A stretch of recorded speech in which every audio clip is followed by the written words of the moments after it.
There's something quietly powerful about people who carry light within them, not because life has been easy, but because they've learned how to turn gentle moments into hope. And Hikari is exactly that kind of person. When we first meet her, she isn't extraordinary in the way movies often portray heroes. She doesn't have fame, money, or any special talent that stands out at first glance. Instead, her strength lies in the way she sees the world. She notices the small, often overlooked corners of life where someone might need a hand, a smile, or simply the presence of another human being who cares enough to listen. Hikari is young, energetic, and grounded by an optimism that feels authentic rather than naive.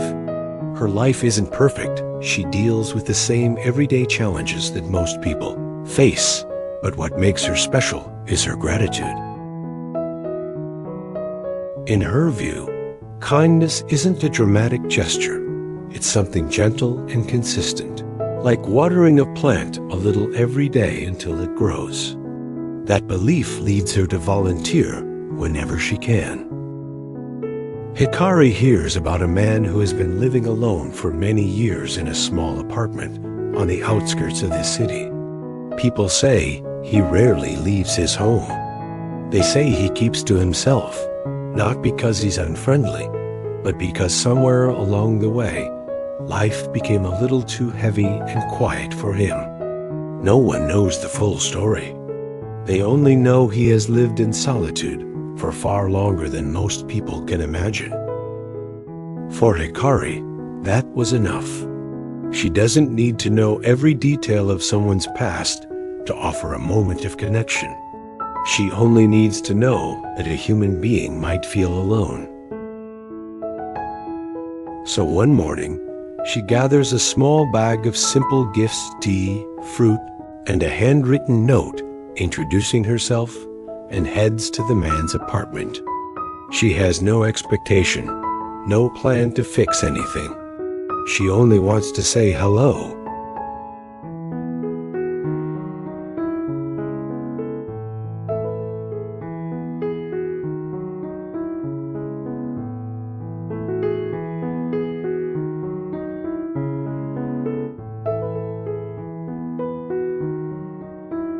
When she arrives, something unexpected happens.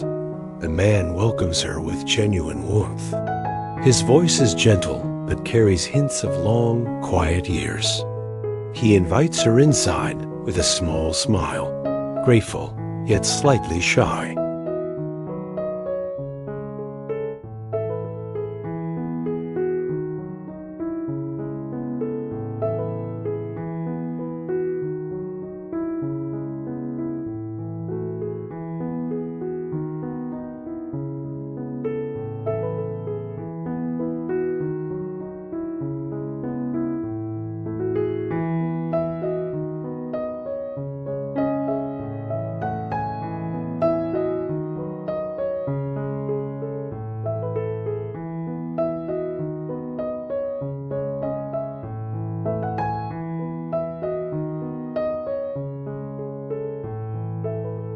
His apartment is modest, the kind of place that quietly reflects a life lived at a slower, quieter pace.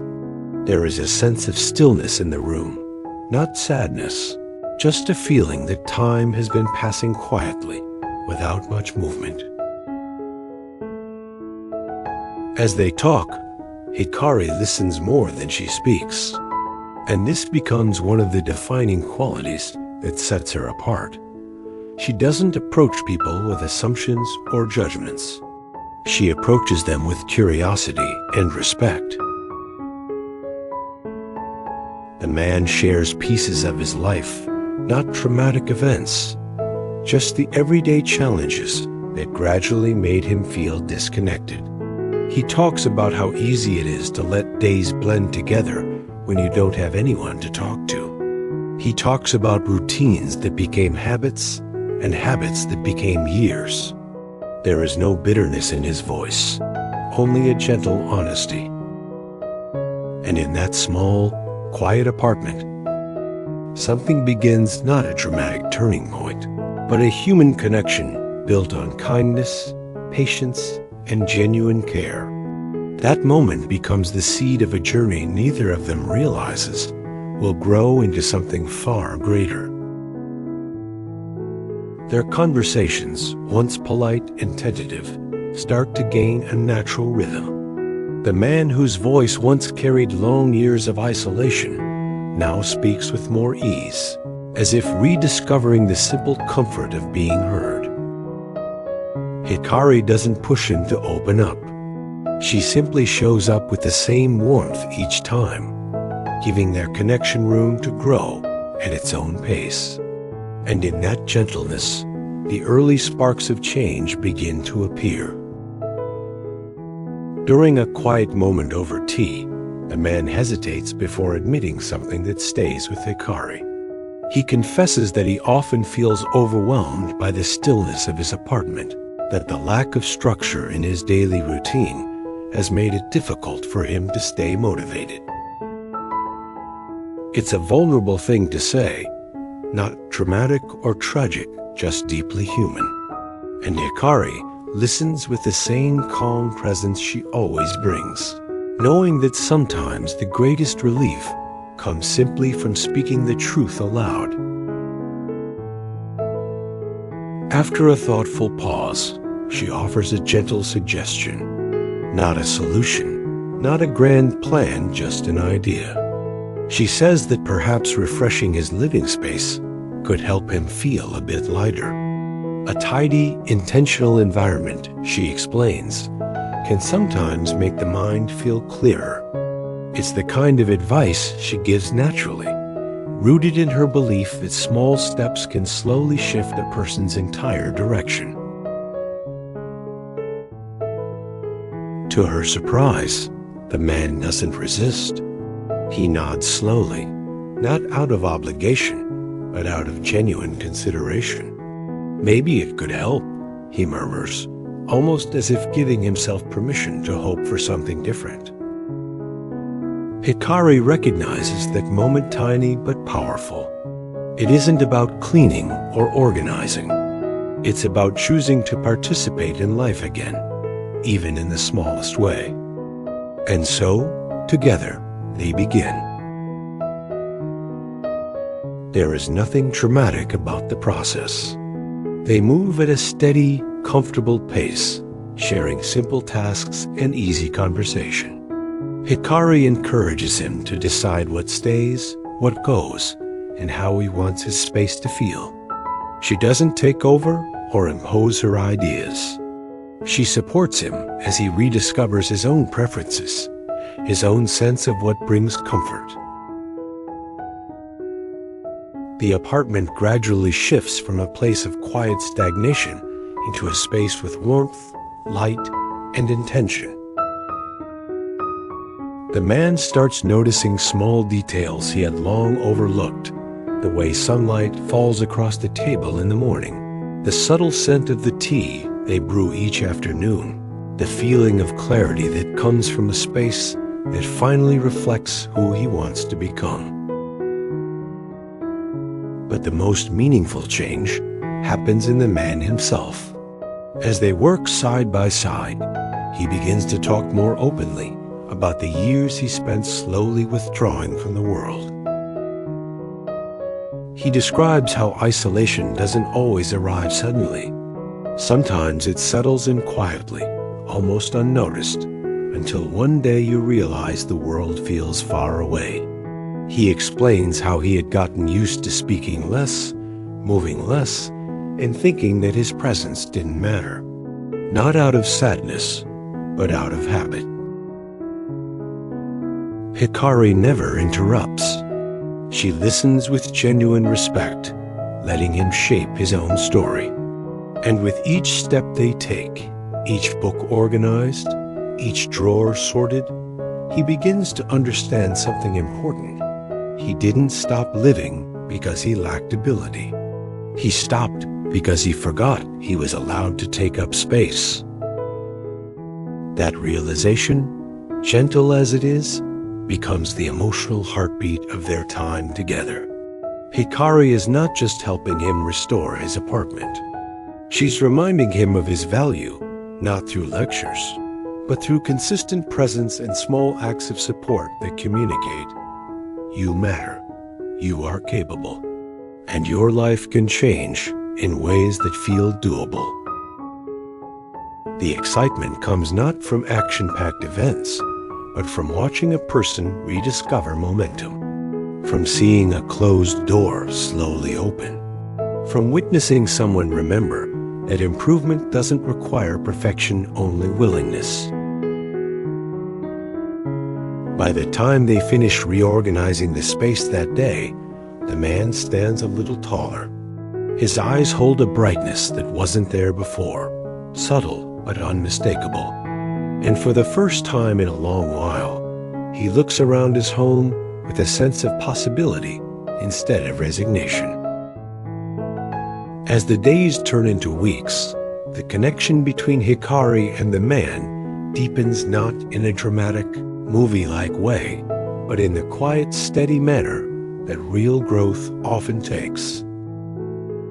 But any journey toward change, even a gentle one, eventually reaches a moment when something internal must be confronted. For the man, that moment arrives unexpectedly. One afternoon, when Hikari visited, she noticed the man's quiet hesitation. He admitted that he had long been afraid of change, unsure if he deserved a more fulfilling life, or if he could maintain the progress they had made. Hikari listened gently, reminding him that change is not about perfection, but about intention, and encouraged small but meaningful habits.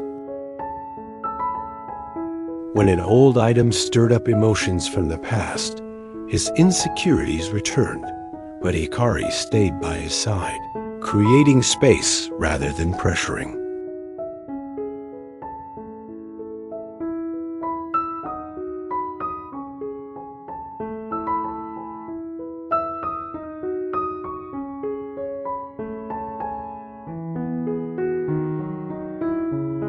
As time moves forward, the man begins to settle into the quieter rhythm of his renewed life, and Hikari continues to visit with the same consistent warmth as before. But something is different now. Their conversations have shifted from the weight of the past to the possibilities of the future. The man isn't just opening his door, he's opening his perspective, slowly allowing himself to imagine a life with more color and connection than he once believed possible.